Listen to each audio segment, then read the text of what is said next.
hope to accomplish. I have two brief questions I'd like to ask, if I may. When you were carrying out that incredible moonwalk, did you find that the surface was equally firm anywhere, or were there harder and softer spots that you could detect? And secondly, when you looked up at the sky, could you actually see the stars and the solar corona in spite of the glare? We were never able to see stars from the lunar surface or on the daylight side of the moon by eye without looking through the optics. I don't recall during the period of time that we were photographing the solar corona what stars we could see. I don't remember seeing any.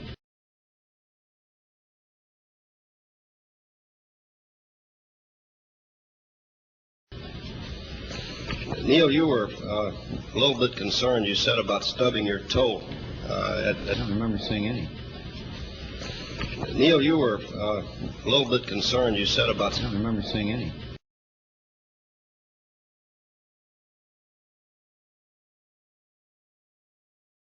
I don't remember seeing any.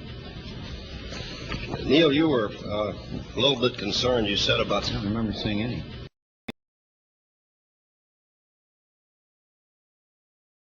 Above all, we were struck by his humility. You sometimes seem uncomfortable with your celebrity, that you'd rather not have all of this attention. No, I just don't deserve it.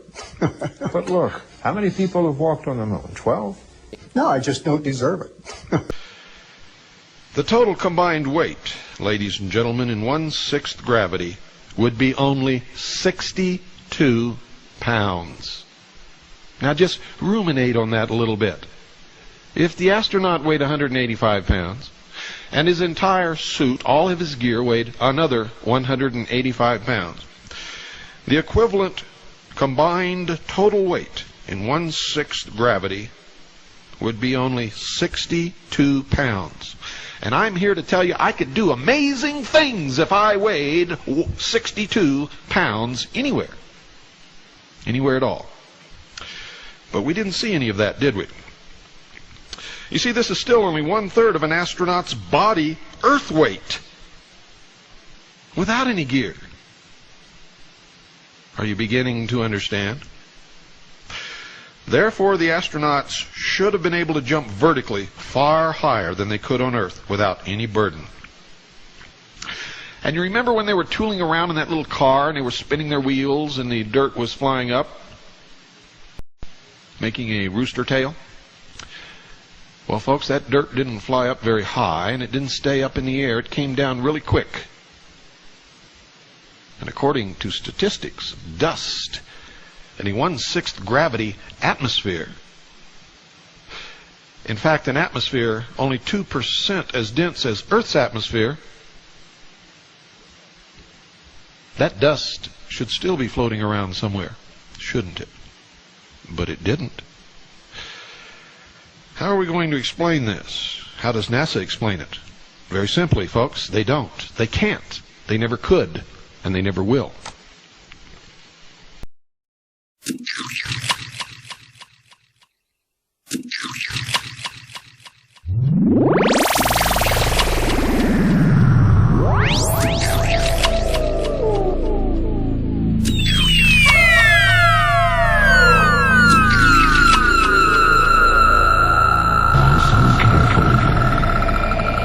we're about to fuck your brain.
Quite a number of professional athletes, ladies and gentlemen, can jump over 3 feet off the ground when they are stretched out, such as in a basketball layup.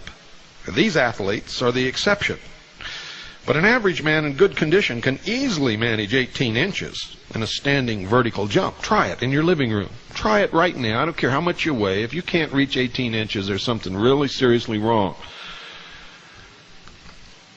Like you might be permanently injured and trying to jump from a wheelchair.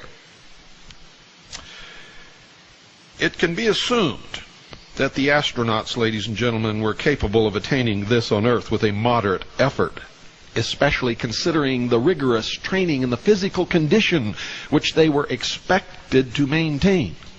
And in fact, if they did not maintain that certain specific physical conditioning, they would not have been allowed to make their flight.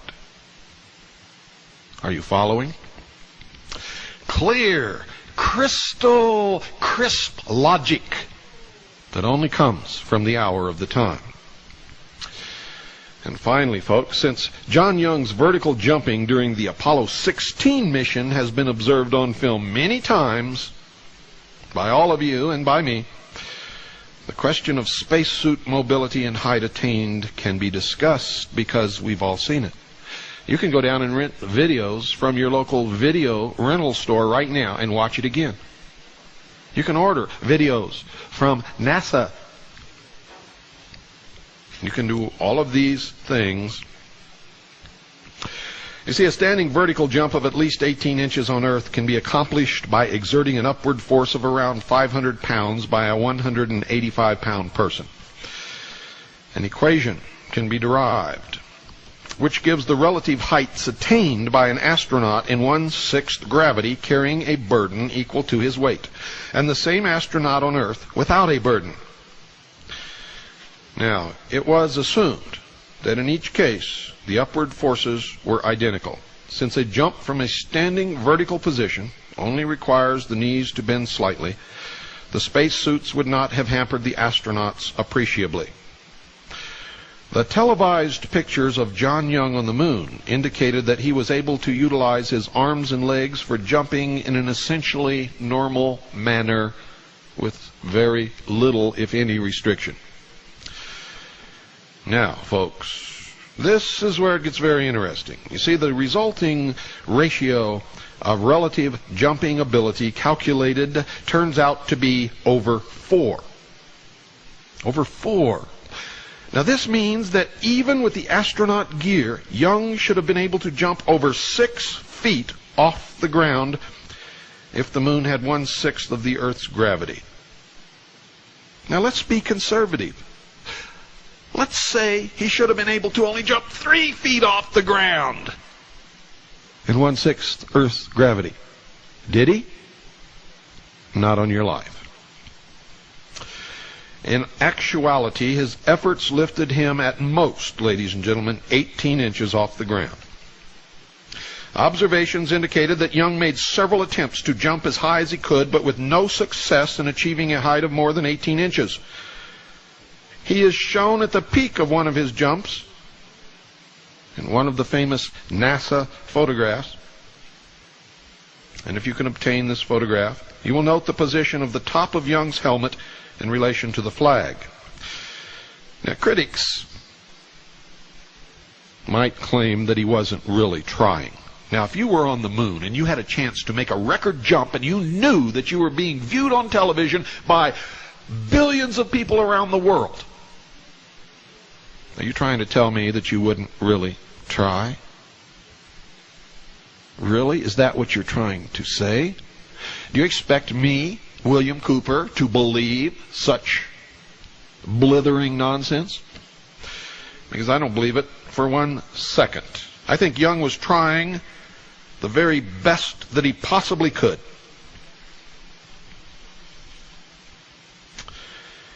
You might claim that he purposely kept his jumping efforts to a minimum. But if this were the case, ladies and gentlemen, a similar Earth effort without a backpack and suit would have lifted him only 5 inches or so. And this was probably Young's last chance to demonstrate that the moon had a low surface gravity. Why on earth wouldn't he make a reasonable effort to impress the world by jumping at least 3 or 4 feet? Especially when the figures say he could have easily reached 6 feet off the ground in a 1/6 gravity. You see, a reasonable jump would have been conclusive proof that the moon had a low gravity, and the risk of injury would have been minimal in low gravity conditions, even with the backpack and suit.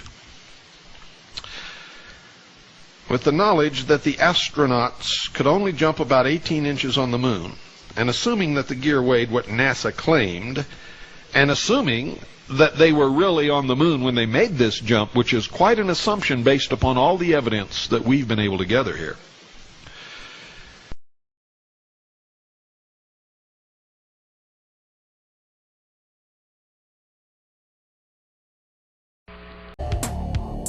Try to imagine the flight pattern of the Apollo moon missions. NASA says that 3 astronauts took off in a multi-stage rocket, and then 3 days later were in lunar orbit some 60 miles above the moon's surface, going about 4,000 miles per hour, or a little over Mach 6. Then, the spacecraft separated into 2 modules. One astronaut stayed in lunar orbit in the CSM. The other 2 flew down to the surface of the moon in the lunar module. 10 feet. Contact. Engine stop. Okay, Houston, the Challenger has landed.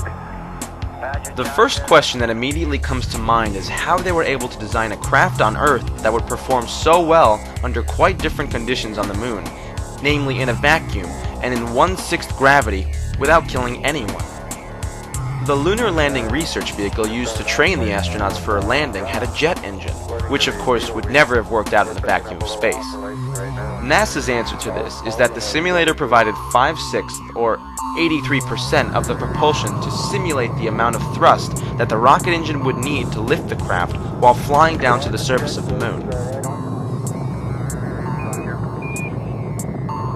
This would be using 83% of Earth's propulsion requirements to adjust for an environment with only 17% of the Earth's gravity? Explanations such as this certainly drive home the point that no matter how convoluted, they will always have a rationalization for everything.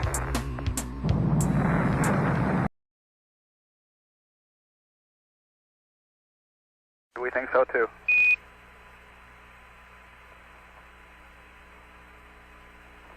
We were going to do a bunch of exercise that we had made up as the Lunar Olympics. Think so too.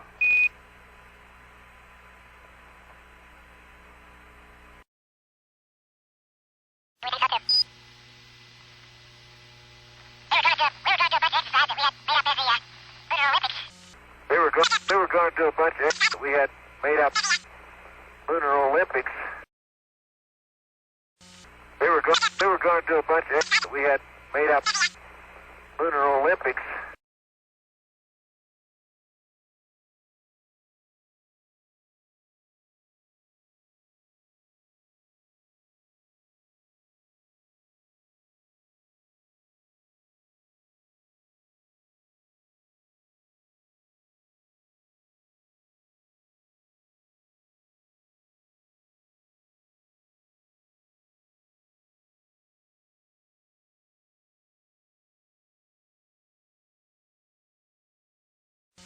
We were going to do a bunch of exercise that we had made up Lunar Olympics.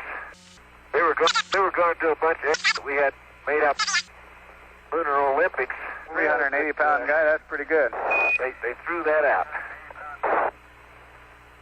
Yeah, jump flat-footed, straight in the air. 300, about 4 feet. Wow. Charlie, that ain't any fun, is it?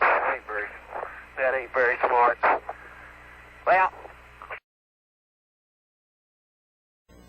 we have a few minutes left, so we decide to do the Moon Olympics.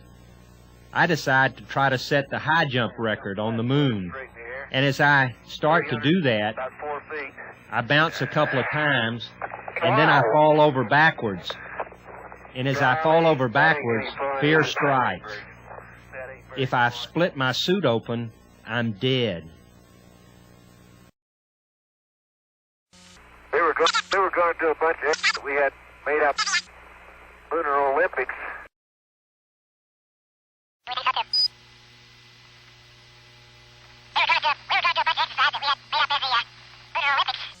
They were going to do a bunch of we had made up Lunar Olympics. We were going to do a bunch of exercise that we had made up as the Lunar Olympics.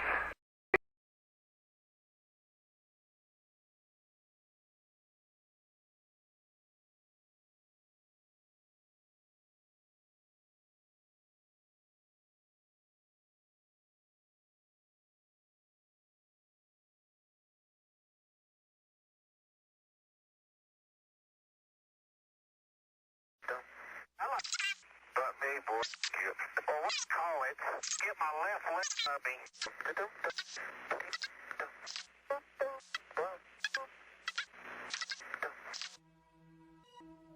That's almost dangerous. You lose sight of the fact that it's a vacuum out there. Suit, be dead. Uh-oh.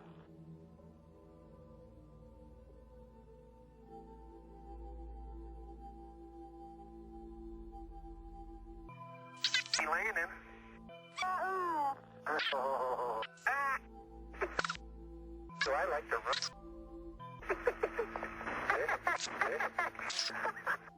What's funny? That's neat. I'm going out for the back. You want to line of work up? And while you're down there, you might get out for a by crater. All right. I've been on my knees twice to get there. I like to skip along, but me, boy, skip. Or whatever you call it. I can't get my left leg in front of me.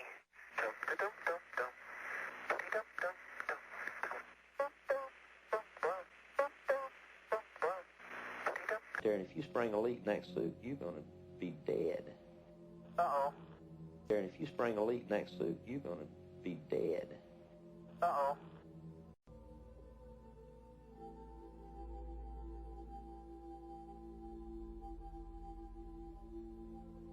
I saw.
It pushes down on his head and his feet seem to levitate backwards. Now check this out. They appear to be jumping about 5 feet in the air. We were going to do a bunch of exercise that we had made up as the Lunar Olympics. Show you what a guy could do on the moon with a backpack on. But for a 380-pound guy, that's pretty good. They threw that out. Yeah, jump flat-footed, straight in the air. 300, about 4 feet. Wow. Charlie, that ain't any fun, is it? That ain't very smart. Okay, I don't claim to have found the wires, but I do think I found the attachment to the wires. This is the OPS, Oxygen Purge System. The arrows are pointing at those little bars there. Those bars were originally designed to carry a bag on them, but the only mission they actually used the bag was Apollo 12. And here you can see the strap from the bag attaches to the top of the backpack on that bar. And even though they didn't use that bar for anything else on later missions, the bar remained part of the equipment. What is not part of the equipment and has never been spotted before, as far as my research has revealed, is that there are little tiny rings that hang out of that bar compartment.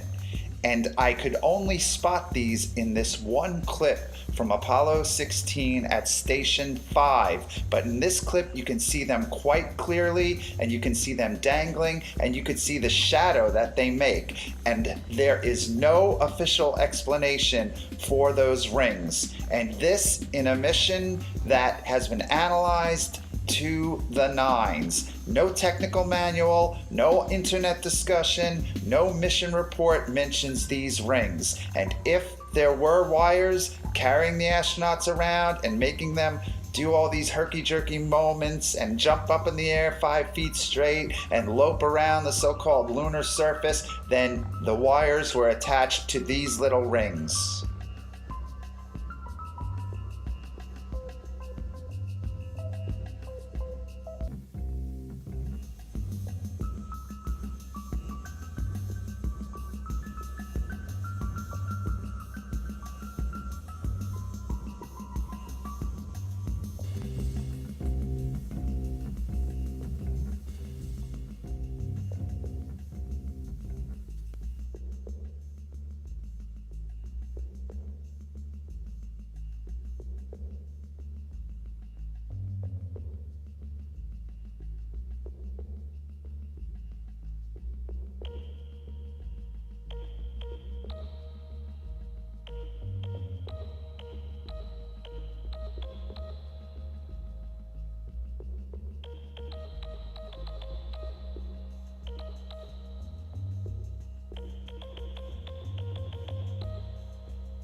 So we pick up the action on EVA-3, Apollo 16, and the astronauts have just returned from House Rock, which is that big rock they were gallivanting in front of in the beginning of this segment.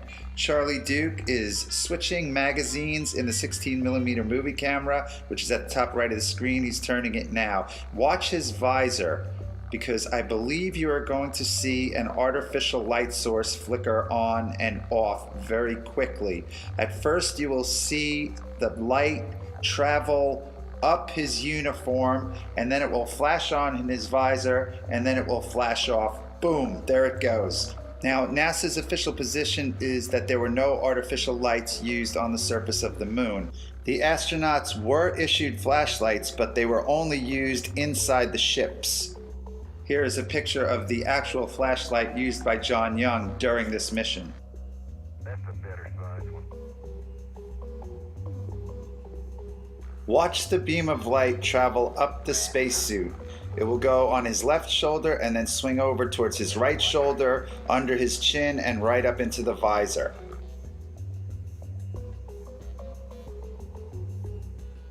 There, you just saw it again, and now we're going to watch in slow motion.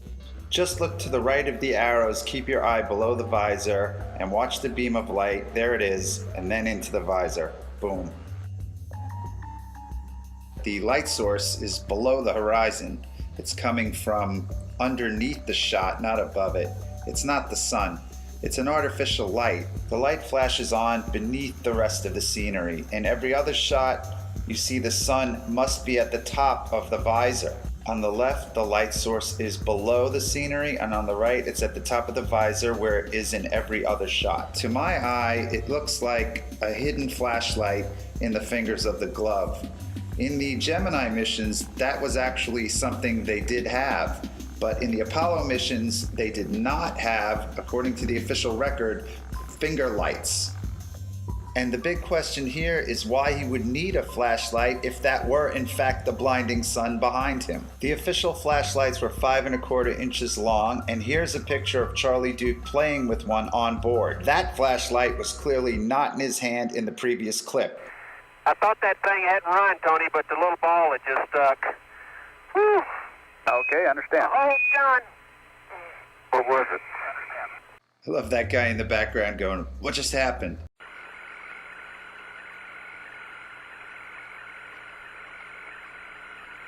I'll just take him back there, put him under the seat. Okay. Need to take that one? No, I got it. Okay.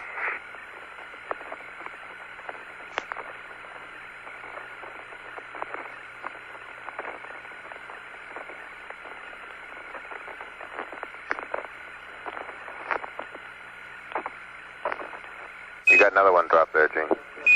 Or Jack got it. Bam. Another one? Jack's getting it. Okay.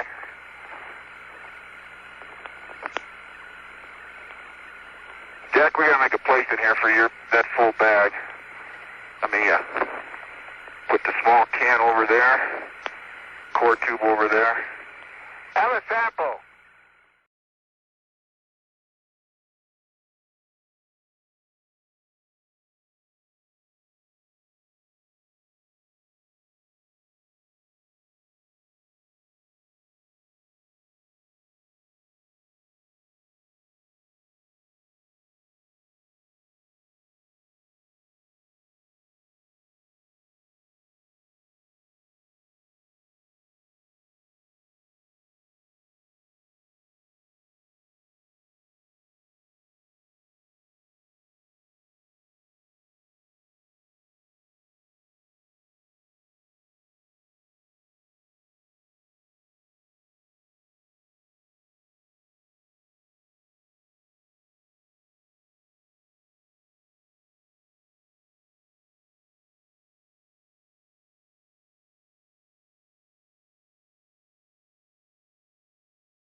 You got another one drop there, Gene. Or Jack got it.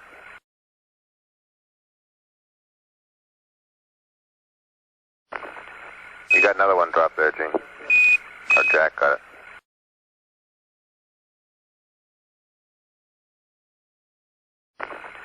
You got another one drop there, Gene. Or Jack got it.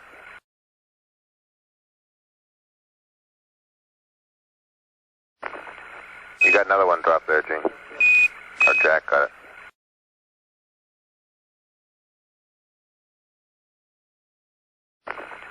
You got another one drop there, Gene. Or Jack got it.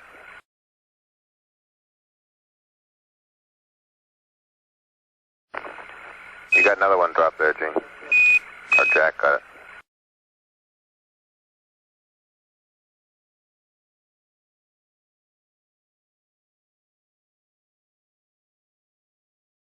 And they got high enough apparently to close them. My guess is in Earth orbit, if you closed your eyes and just paid attention, that you would see them.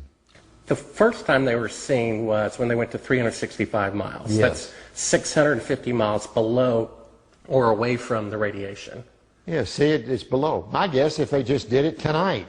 But see, if you're just going to sleep or closing your eyes or it's dark, you don't notice them. But if you'll close your eyes and pay attention, which we had an experiment to do, by the way, then you see them whistling by. Not on our mission, by the way, they hadn't been discovered yet. And not on our mission, by the way, they hadn't been discovered yet. And not on our mission, by the way, they hadn't been discovered yet. Now, if you want to not believe it, it's okay, you know? It's okay. It's a better story. It just happens to be a lie, that's all. I probably would have done what the other 6 did because I'm just as stubborn as anybody else. I said, I don't need to prove to you that I went to the moon. I know I went. Well, I know for a fact you didn't walk on the moon. I've seen the footage. That's fine. That's fine. It's okay if you know it. Do you understand that? You can have any opinion you want. That's what's wonderful about this country. You can believe anything you want. And it's okay with me, for sure.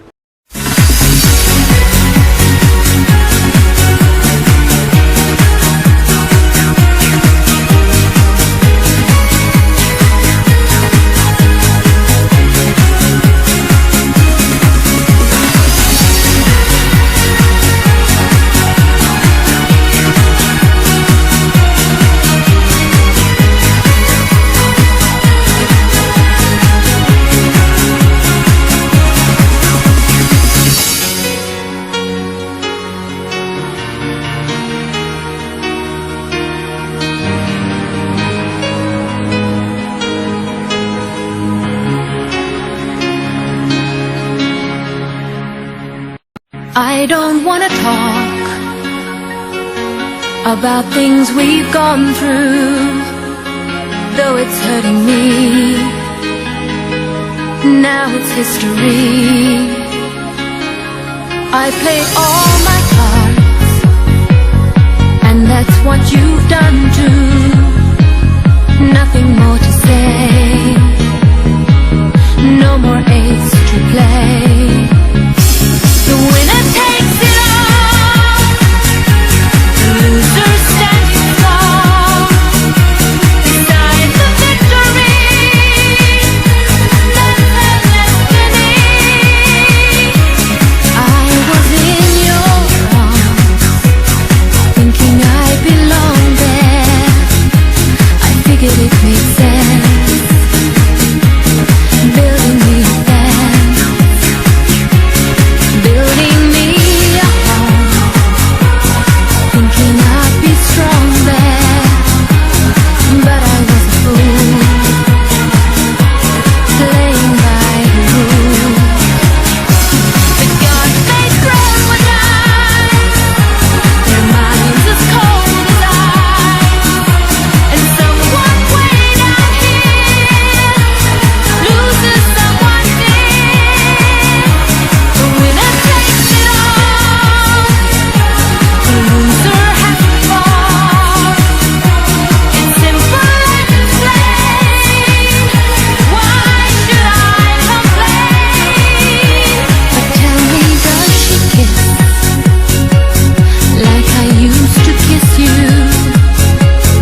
Does it feel the same when she calls your name? Somewhere deep inside, you must know I miss you. But what can I say? Rules must be obeyed. The judges will decide, the likes of me abide. Spectators of the show, always staying low. The winner takes it all, the loser has to fall. It's simple and it's plain. Why should I complain?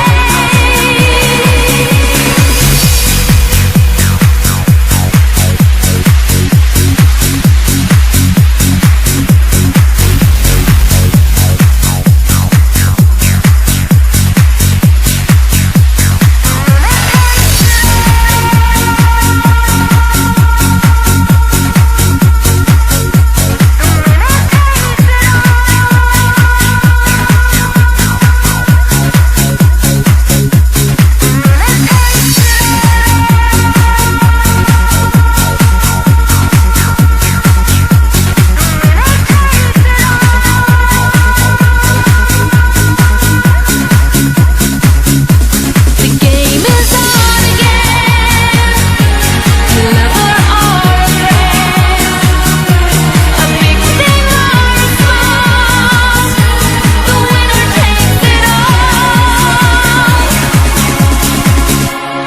I don't want to talk